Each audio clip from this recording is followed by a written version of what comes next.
Bismillahirrahmanirrahim. Assalamualaikum warahmatullahi wabarakatuh. Pemirsa MTA TV dimanapun Anda berada, apa kabar?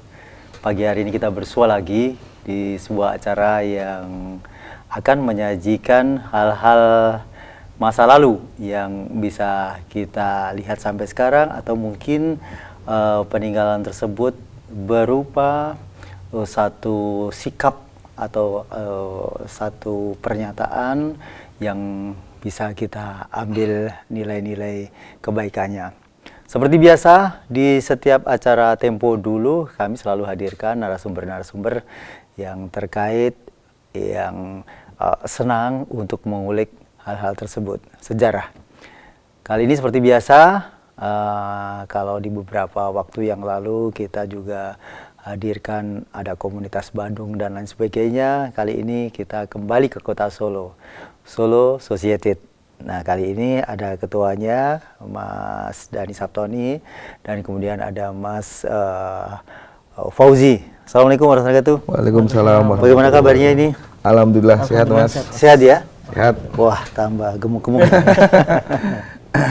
Ya, Mas Doni dan Mas Fauzi mungkin bisa disampaikan terkait dengan sosok seorang ayah dalam lintasan sejarah ini memang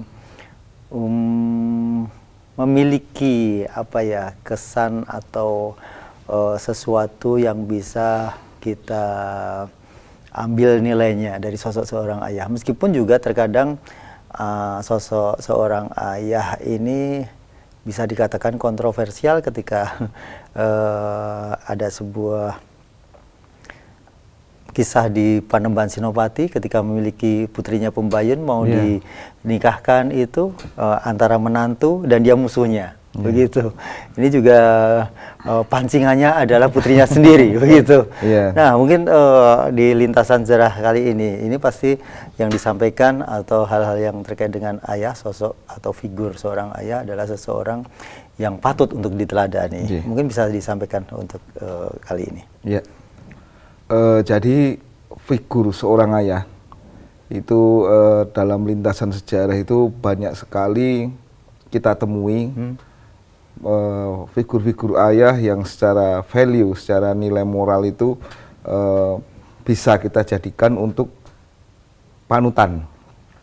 Sebenarnya di dalam banyak ajaran, baik yang disampaikan dalam ajaran agama maupun kebudayaan di dunia, pedoman yang ideal untuk menjadi orang tua ya, terutama ayah itu banyak sekali kita temukan. Kalau dalam masyarakat Jawa, kita banyak mengenal manuskrip-manuskrip yang berisi tentang ajaran-ajaran, falsafah-falsafah untuk pedoman edukasi bagi orang tua maupun keluarga. Itu banyak kita sebutkan, misalnya Niti Sruti, Wedotomo, dan juga Tripomo, lalu dalam serat-serat babat yang banyak ditulis dalam kasanah kesusastraan Jawa kita. Jadi ada 3 poin sebenarnya yang sangat mendasar ketika kita membahas figur seorang ayah. Itu ayah terutama adalah seorang pemimpin dalam sebuah keluarga. Nah, seorang pemimpin ini tentu saja harus mampu menjadi imam atau panutan bagi kita semua. Nah, panutan yang bagaimana? Panutan yang dimaksud adalah panutan yang bijak, sesuai nilai etik dan etis yang dipahami dalam ajaran agama maupun nilai-nilai moral yang ada dalam masyarakat. Seperti itu. Ada satu kutipan yang sangat syarat makna, itu bahwa ketika seorang ayah atau yang notabene adalah orang tua, itu bukan hanya tua secara usia. Nah, itu ada dalam serat Wedotomo itu ditulis sapa entuk wahyuning Allah. Kalimat selanjutnya yang perlu kita garis bawahi adalah lir sepuh sepah sepihowo. Seperti itu. Jadi sepuh, tua bukan hanya tua dalam usia, tapi juga tua dalam pengalaman, dalam kebijakan. Nah, ini adalah sikap dasar untuk menjadi sosok orang tua atau ayah yang ideal sebagai panutan. Lalu yang kedua, ayah adalah seorang pelindung dan pengayom. Pelindung ini adalah mampu menjadi sandaran bagi setiap anggota keluarga untuk menciptakan rasa aman, nyaman seperti itu. Sedangkan pengayom adalah ketika ayah ini mampu secara kontekstual maupun aktual itu menjadi figur yang kalau bahasa Jawanya itu isoh dijagake seperti itu. Nah, ini adalah sosok pengayom. Ada satu fragmen cerita yang sangat menyentuh ketika kita membaca dalam salah satu babat, yaitu babat kisah perjuangan Pangeran Sambernyowo. Ada satu fragmen di mana ketika pasukan beliau ini mengalami kalah perang dan tercerai-berai. Nah, itu kebetulan sang pangeran ini juga terpisah dari rombongan anggota keluarganya. Lalu pada suatu ketika diceritakan waktu itu malam hari dalam kondisi hujan deras di tengah hutan lebat, sang pangeran ini dengan 2 orang abdinya berusaha mencari tempat yang aman. Tiba-tiba mendengar suara tangis bayi. Nah, ketika beliau mencari asal suara itu, ternyata itu adalah rombongan yang membawa anaknya yang bernama Raden Ajeng Sombro. Itu berusia sekitar waktu itu 4 bulan. Dalam kondisi kehujanan, menangis dan lapar. Dan waktu itu di babat juga diceritakan si bayi ini dalam kondisi demam. Nah, kemudian ketika tahu itulah rombongan anaknya, Pangeran Sambernyowo lalu mengambil itu anak itu digendong sambil dibawa berjalan mencari tempat berteduh. Dan kebetulan ketika si anak ini digendong ayahnya, ini berhenti menangis seperti itulah. Tapi karena medan yang sangat curam dan terjal saat itu, dikatakan di babat itu si anak ini kembali menangis ternyata karena lapar. Karena lapar lah. Karena itu di hutan tidak ada bahan makanan yang bisa dipakai untuk itu makan. Kemudian dicarilah, kebetulan sang pangeran menemukan satu pohon pisang, dan kemudian ini diambil buah pisang yang setengah matang itu lalu didulangke seperti itu, disuapi ke anaknya ini sambil terus dibawa berjalan. Nah, ini lewat peristiwa ini kita dapat melihat bagaimana sikap seorang ayah dalam hal keberanian dan juga hasrat, naluri untuk melindungi anggota keluarganya, melindungi si anak ini.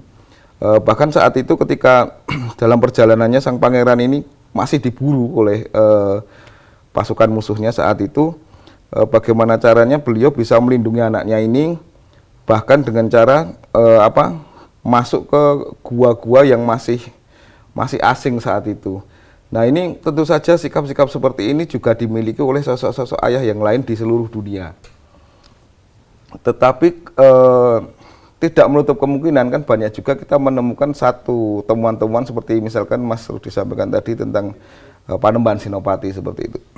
Nah, ini ternyata aspek-aspek di luar relasi sebuah keluarga itu ternyata turut mempengaruhi sikap seorang ayah. Nah, ini harus ada filter di situ. Nah, ini makanya ada satu sikap mendasar yang perlu kita pahami dalam konteks ayah dalam lintasan sejarah ini, bahwa sebenarnya sosok ayah ini bisa tidak bisa adalah seorang pejuang, minimal pejuang bagi keluarganya seperti itu. Secara singkat seperti itu, Mas Rudi. Ya, baik, ini mungkin kita kalaupun bukan sejarah, itu adalah satu insting seorang ayah, pasti akan demikian, begitu. Apapun yang dilakukan pasti dia akan mengayomi, melindungi keluarga dimanapun dia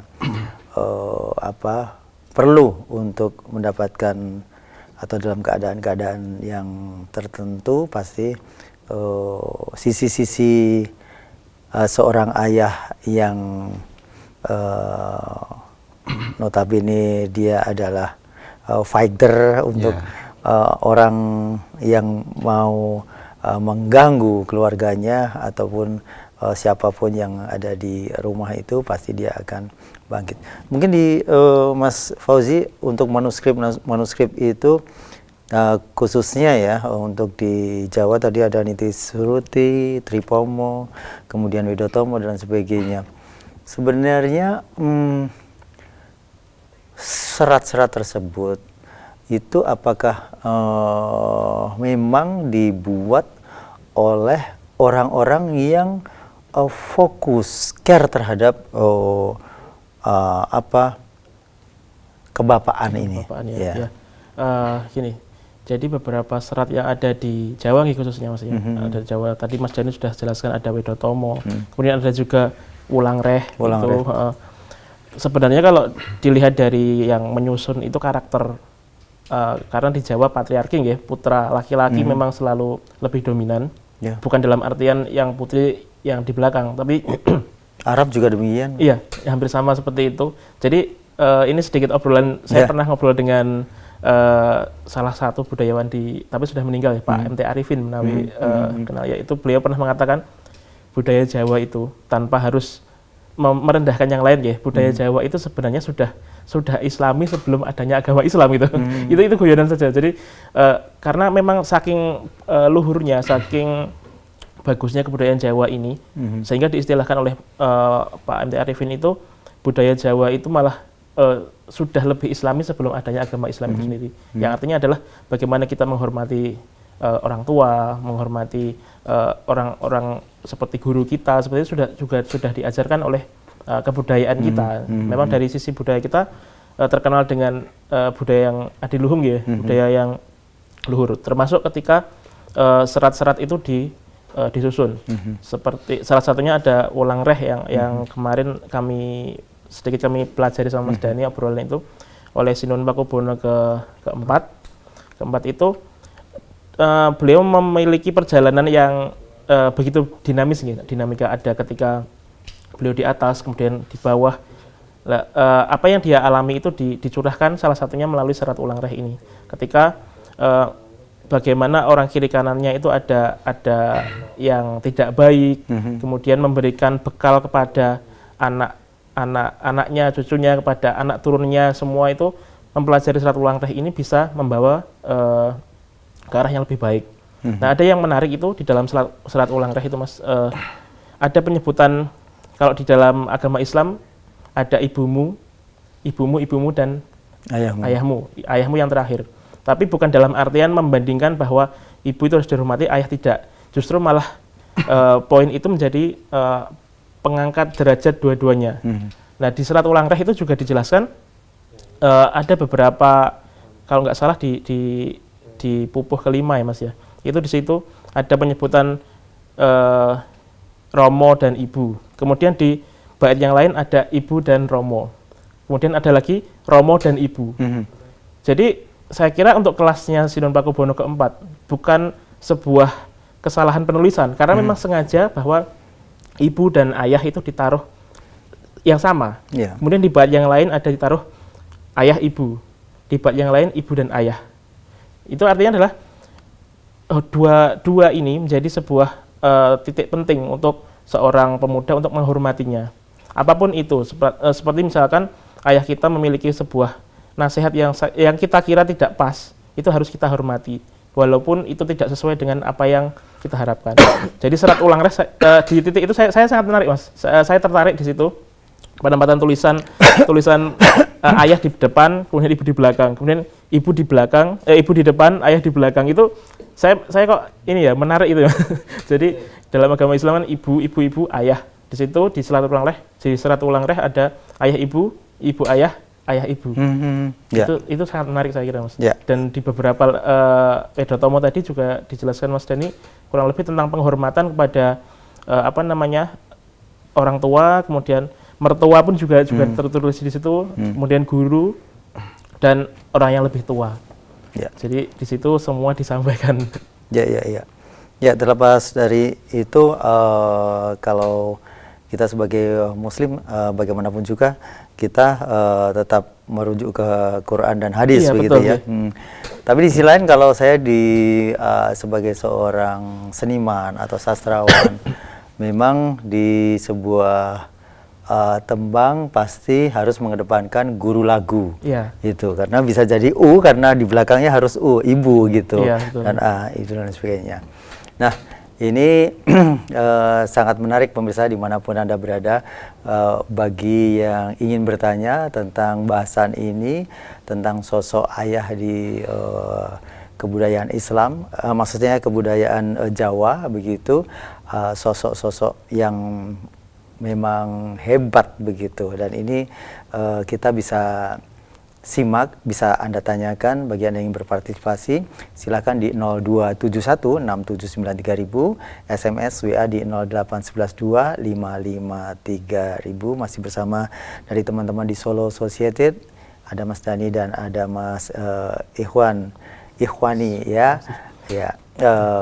Kita akan kembali selepas beberapa pariwara berikut ini.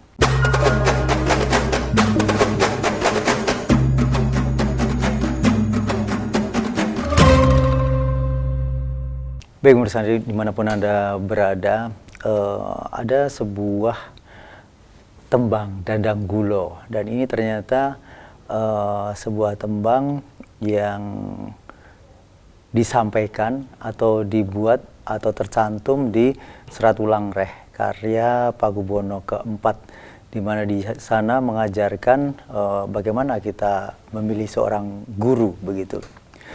Saya akan coba bawakan sebuah tembang tersebut. Lamun siro hangge guru kaki hamili yo manungso kang nyoto hengkang becik martabate sarta kang mroh hengukum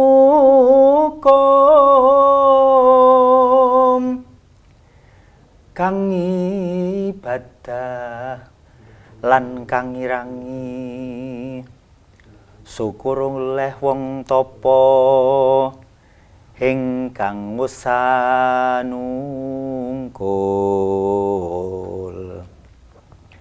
tan mikir pawewehing liyan iku pantes sira guranana kaki sartane kawruhana.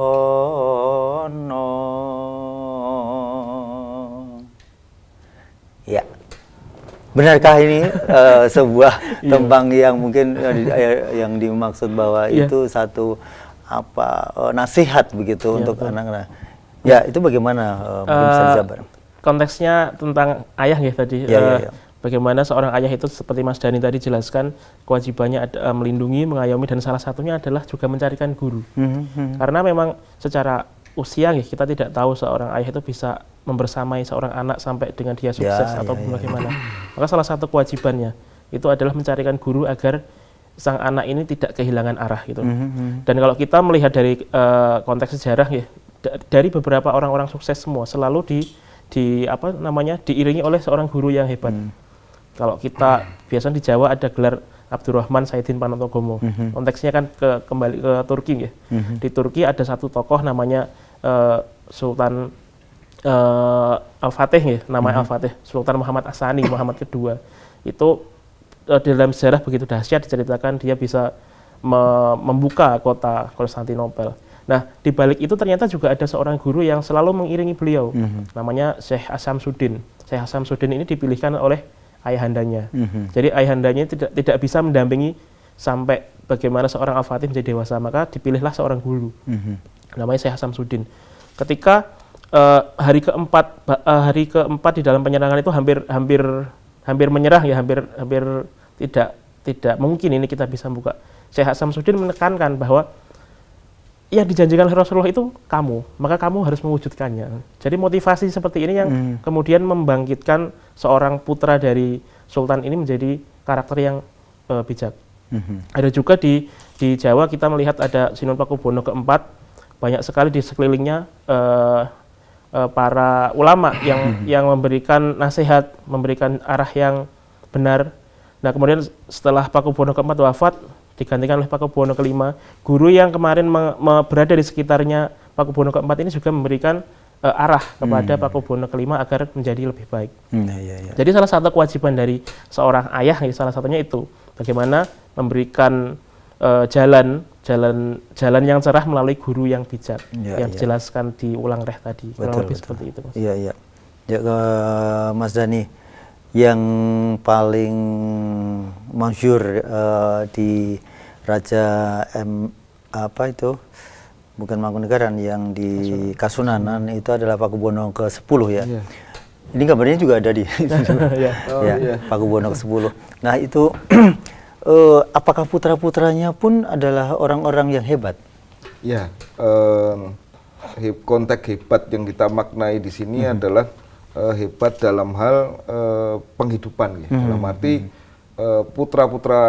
putra-putri Pakubuwono 10 ini kalau kita melihat mereka bukan hanya dominan, tapi semuanya itu terjamin dan menjadi orang-orang yang saat itu baik secara ekonomi mereka itu di atas rata-rata maupun dari segi intelektual dan jabatan tentu saja karena anak seorang raja.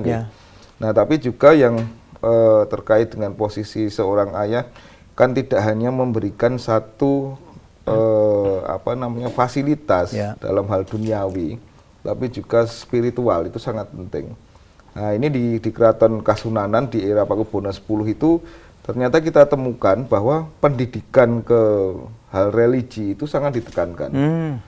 Misalkan ada satu kegiatan wajib ketika putra-putri Sinuhun ini untuk tahajud atau melakukan sholat di masjid yang ada di dalam komplek keraton itu di Kolam Bantengan itu. Lalu ada satu kebiasaan yang juga wajib dilakukan oleh seorang Sinuhun adalah mendudukkan putra-putrinya ini di pangkuan sambil bersandar gitu, dielus-elus sambil dilantunkan ayat-ayat Al-Qur'an. Dan itu yang baca Sinuhun sendiri. Sinuhunnya sendiri sambil ngelus-elus kepala anaknya ini dibacakan seperti itu. Dan ini terjadi dan dialami oleh putra-putri Sinuhun seperti itu sampai di era Pakubuwono 12. Nah, ini terjadi. Nah, konteks kita melihat ternyata para pendahulu kita, ayah-ayah sebelumnya ini yang merupakan sosok hebat ya, baik dalam arti tokoh-tokoh bangsa lah seperti itu. Ini ternyata juga memiliki putra-putri yang berkualitas. Itu kita melihat polanya ternyata sama. Ada satu ketegasan dalam hal kasih sayang, yang artinya begini, ada pepatah universal dalam bahasa Inggris itu, too much love will kill you, terlalu menyayangi atau mencintai bisa membunuhmu. Dan ini ternyata juga terjadi dalam konteks peristiwa sejarah. Seorang bapak, seorang ayah yang karena sangat sayangnya kepada si anak akhirnya melupakan nilai-nilai edukasi. Nah ini dalam kehidupan masyarakat Jawa tempo dulu, makanya untuk mengatasi hal itu seorang anak ketika, terutama laki-laki, ketika usia akil balik dan setelah disunat itu diwajibkan dulu untuk nyantri atau minimal merantau. Zaman dulu itu terjadi. Rata-rata usia 12 sampai 15 tahun itu mereka wajib untuk nyantri atau pokoknya keluar dari rumah. Nah, ini sebenarnya menjadi filter juga bagi seorang ayah untuk itu tadi, tidak bersikap ini saking sayangnya justru menjadi jurang yang menjerumuskan ke anak. Karena anak terlalu disayang, terlalu dimanjakan, makanya ini akan merusak kehidupannya ke depan. Dan ini sudah dipahami oleh leluhur kita. Makanya dulu ada konsep itu, setelah akil balik harus nyantri atau minimal merantau. Nah, merantau ini bisa kemudian ngenger kalau dulu dititipkan ke kenalan di kerabat yang di tempat lain, atau kemudian nyantrik di salah satu piyayi seperti itu. Nah, ini dengan tujuan agar si anak ini mandiri dan memiliki motivasi serta keuletan hidup untuk kemudian kelak dia nanti juga akan menjadi seorang ayah seperti itu. Jadi konteks-konteks ini ternyata kita temukan dalam pola-pola yang sama. Para pemimpin besar di dunia itu ternyata memiliki pola seperti itu. Ada pemisah antara, ada kontrol antara kasih sayang dengan sikap edukasi. Nah, seperti itu Mas Rusdi. Ya, ya. Ya, ini karena di suasananya ada di keraton ya, di keraton di Kasunanan ataupun Mangkunegaran, dan di situ yang muncul memang adalah sosok-sosok ayah ya. Ibu lebih tidak blow up gitu ya. Nah, ini memang mungkin kita bisa memaklumi hal tersebut. Tapi di sisi lain pula memang sosok seorang ibu juga tidak bisa disepelekan, karena di sana dia pasti samina wa ta'na dengan suaminya, kemudian ketika dalam kegiatan keseharian itu laki-laki cenderung keluar begitu, sementara yang bertugas menjaga putra-putranya, putra-putrinya itu adalah seorang ibu. Nah, di sini apakah ada juga nasihat-nasihat dari seorang ayah kepada istri begitu, sehingga seperti menyampaikan bahwa tolong si A, si B yang anak-anaknya itu di manage dengan baik, diperlakukan dengan baik, sehingga benar-benar menjadi amanah yang ditunaikan oleh istri. Apakah ada di riwayat-riwayat? Ada. Itu ya. Kita melihat dalam kisah hidup Mangkunegara 7 di internet, di foto-foto banyak tampilan putri beliau yang bernama Gusti Nurul, yang sangat terkenal itu. Ada satu catatan dalam biografi Gusti Nurul itu, Gusti Nurul sendiri menyampaikan, kita kalau melihat di banyak visual tampilan foto-foto kan ini tampak akrab sekali antara Gusti Nurul dengan sang ayah, karena beliau kemana-mana kan diajak foto. Nah, ternyata di sebelum lahirnya Gusti Nurul ini ternyata Mangkunegara 7 ini juga dekat dengan anak-anak yang lain. Ada Partini dan Partinah yang sampai dipinkan taman yang sekarang kita kenal sebagai Balai Kambang itu. Nah, itu ternyata juga dengan putra-putranya juga begitu. Jadi kedekatan seorang ayah. Tapi di catatan Gusti Nurul itu menulis bahwa meskipun dekat seperti itu, dia itu mau matur, mau ngomong ke ayahnya saja segan. Dan si ayah ini tidak pernah memanjakan, dalam arti bahasa kasarnya rene nduk anu itu tidak pernah. Dan Gusti Nurul ini selalu berdiskusi dengan ibunya.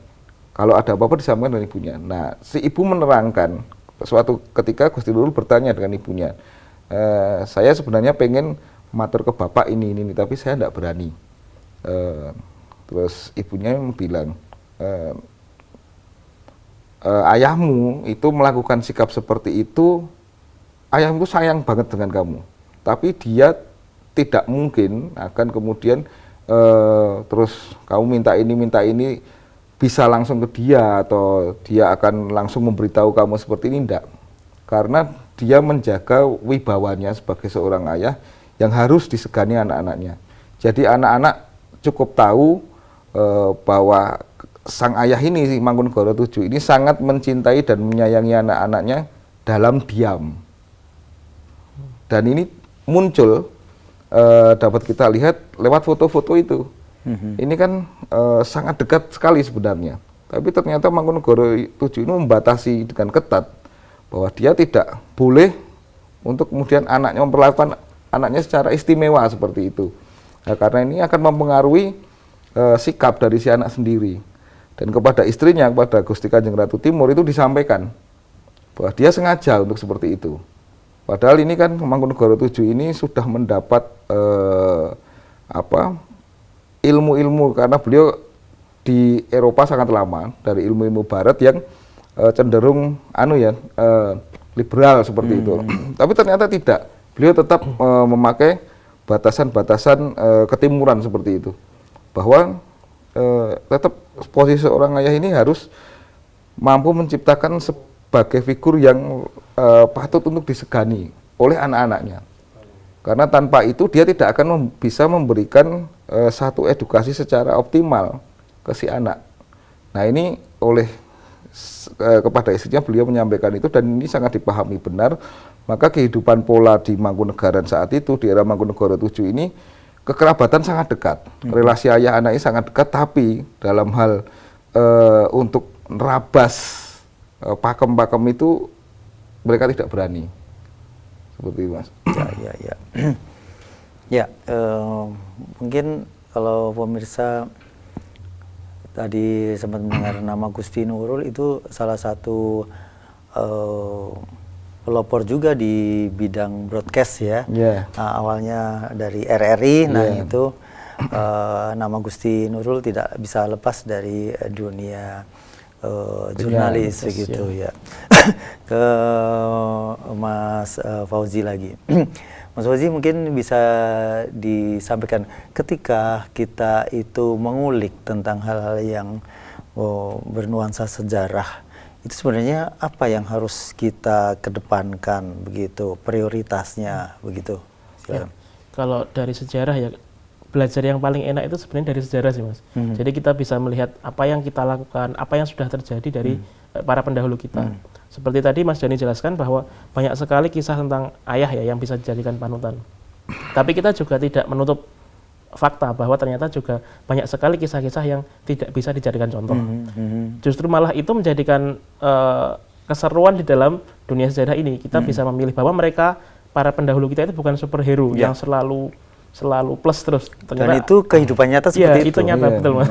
Jadi memang tidak selalu positif, ada juga hal-hal negatif. Nah dari situ malah kita bisa memilah, kita besok itu mau jadi seperti apa. Nilai-nilai plus itu yang kita rawat. Negatif juga kita rangkum sebagai sebuah pelajaran, sebagai sebuah materi, tapi sebagai hal yang tidak usah dicontoh seperti itu. Jadi salah satu saya di bidang riset ya, kita beberapa fakta sejarah memang seperti itu. Kadang kita menduga sosok ini orang yang bagus, ya ternyata ada yang bagus. Kadang kita rada gelo loh, ternyata juga ada yang negatif ya gitu. Tapi ternyata memang itu fakta sejarah. Fakta sejarah yang harus kita sikapi dengan bijak, bahwa melalui sejarah ini kita bisa belajar mana yang yang baik itu bisa kita ambil. Konteksnya saat ini ayah, banyak sekali contoh-contoh ayah seperti tadi dijelaskan. Ada era-era Sinuhun Pakubuwono keempat, bagaimana beliau memberikan arahan hingga terlahir Pakubuwono kelima, terlahir Pakubuwono ke-6 jadi seorang pahlawan nasional ya. Kemudian di tengah pengasingannya Pakubuwono ke-6 memberikan nasihat kepada istri agar terus merawat anaknya menjadi seorang yang besok menjadi yang hebat. Terlahir Pakubuwono 9. Kemarin riset di dalam kemasan ya Mas ya. Di dalam kemasan itu salah satu titik di mana permaisuri dari Pakubuwono ke-6 ini nelangsang ya, di tengah kenelangsangan karena suami diasingkan, secara kekuasaan terbatas, tapi dia harus menghidupi sang putra menjadi karakter yang baik. Maka terlahir seorang Pakubuwono 9, dan Pakubuwono 9 melahirkan putra yang baik pula, Pakubuwono ke-10. Jadi memang seperti sebuah alur ya, tadi Mas Dani jelaskan, pola-pola yang dilakukan oleh para pendahulu kita dengan hal-hal yang baik ini bisa melahirkan seorang putra, seorang karakter yang baik. Jadi seperti itu Mas, sejarah yang kita kulik itu seperti itu. Ya. Dan ini satu stressing yang bagus menurut saya.